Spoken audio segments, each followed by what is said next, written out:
Hi ಎಲ್ರಿಗೂ ನಮಸ್ಕಾರ, welcome to my channel. And ಇವತ್ತು ನಾನು ಮಾಡ್ತಿದ್ದೀನಿ ಕ್ಯಾರೆಟ್ ಹಲ್ವಾ. ಕ್ಯಾರೆಟ್ ಹಲ್ವಾ ಯಾಕಪ್ಪ ಚೂಸ್ ಮಾಡ್ತೆ ಅಂತ ಕ್ವೆಶನ್ ಇರ್ಬೋದು.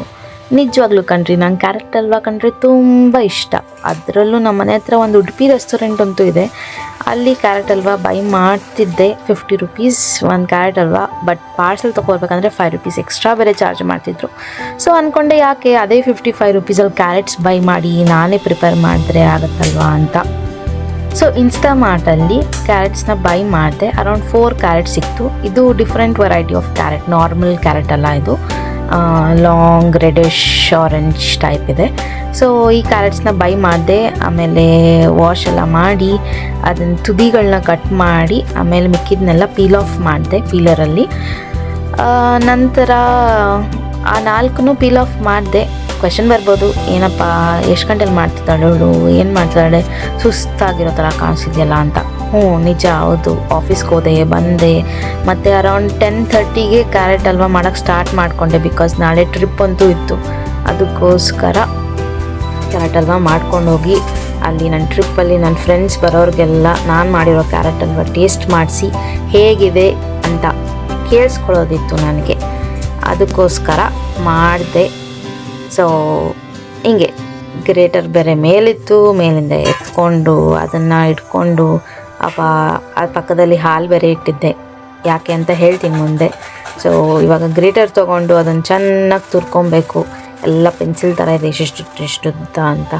ಅದನ್ನು ಇಟ್ಕೊಳ್ಳೋದೇ ಕಷ್ಟ. ಅದ್ರ ಜೊತೆ ಆ ಗ್ರೇಟರ್ನ ಇಟ್ಕೊಳ್ಳೋದು ಒಂದು ಕಡೆ ಕಷ್ಟ.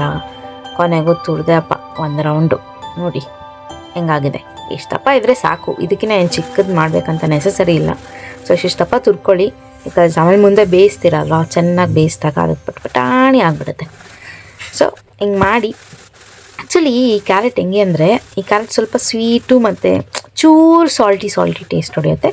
ಬಟ್ ಏನೋ ಡಿಫ್ರೆಂಟ್ ಆಗಿದೆ ಕ್ಯಾರೆಟು, ಇಷ್ಟ ಆಯಿತು. ಸೊ ನೋಡಿ, ಫುಲ್ ಗ್ರೇಟ್ ಆಗಿದೆ. ಡ್ರೈ ಫ್ರೂಟ್ಸ್ ತೊಗೊಂಡಿದ್ದೀನಿ. ಈಗ ಇದನ್ನು ಫುಲ್ಲು ಬಾಣಲಿಗೆ ಹಾಕಿ, ತುಪ್ಪ ಹಾಕಿ, ಡ್ರೈ ಫ್ರೂಟ್ಸ್ ಹಾಕಿ, ಆಮೇಲೆ ಕ್ಯಾರೆಟ್ ತುರಿದಿರೋದನ್ನ ಹಾಕಿ ಚೆನ್ನಾಗಿ ರೋಸ್ಟ್ ಮಾಡ್ಕೊಳ್ಳಿ ಹೇಳ್ತೀನಿ. ಆ ಹಸಿ ವಾಸನೆ ಅಂತ ಹೇಳ್ತಾರಲ್ಲ, ಅದೆಲ್ಲ ಕಂಪ್ಲೀಟ್ ಹೋಗಲಿ. ಹಸಿ ವಾಸನೆ ಎಲ್ಲ ಹೋದ್ಮೇಲೆ ಕುದಿಸ್ಕೊತಿದ್ರಲ್ಲ ಹಾಲನ್ನ, ಅದನ್ನು ತೆಗೆದು ಆ ಬಾಣಲಿಗೆ ಹಾಕಿ, ಆ ಹಾಲು ತಪ್ಪಲಿಗೆಲ್ಲ ಕಚ್ಕೊಂಡಿರುತ್ತಲ್ಲ, ಅದಕ್ಕೆ ಸ್ವಲ್ಪ ನೀರು ಹಾಕಿ ಅಳ್ಳಾಡಿಸಿ ಆಮೇಲೆ ಅದನ್ನು ತೊಗೊಂಡೋಗಿ ಕ್ಯಾರೆಟ್ ಬಾಣಲಿ ಹಾಕಿ. ಈಗ ನೋಡ್ತಿರ್ಬೋದು, ಫುಡ್ ಕಲರೇ ಬೇಡ ಕಣ್ರಿ ಈ ಫುಡ್ ಐಟಮ್ ಮಾಡಬೇಕಾದ್ರೆ. ಕ್ಯಾರೆಟೇ ಸಾಕು. ಅದೇ ನೋಡಿ ಎಷ್ಟು ಆರೆಂಜಿಶಾಗೆ ಸಕ್ಕತ್ತಾಗಿ ಕಾಣಿಸ್ತಾ ಇದೆ ಅಲ್ವಾ. ಆ್ಯಂಡ್ ಅಲ್ಲಿ ಕಾಣಿಸ್ತಿರೋ ಆಯಿಲೆಲ್ಲ ತುಪ್ಪ ಅದು. ಸೊ ತುಪ್ಪನೇ ಹಾಕ್ಕೊಡಿ, ಆಯಿಲ್ ಹಾಕ್ಕೊಳ್ಳೇಬೇಡಿ ಅಂಟಿಲ್ ಆ್ಯಂಡ್ ಅನ್ಲೆಸ್ ನೀವು ವೀಗನ್ ಆಗಿರೋವರೆಗೂ ಮಾತ್ರ. ವೀಗನ್ ಆಗಿಲ್ಲ ಅಂದರೆ ಆರಾಮ್ ತುಪ್ಪ ಹಾಕ್ಕೊಂಡು ತಿನ್ನಿರಿ. ಸೊ ಎಷ್ಟು ಕಲರ್ಫುಲ್ ಇದೆಲ್ಲ.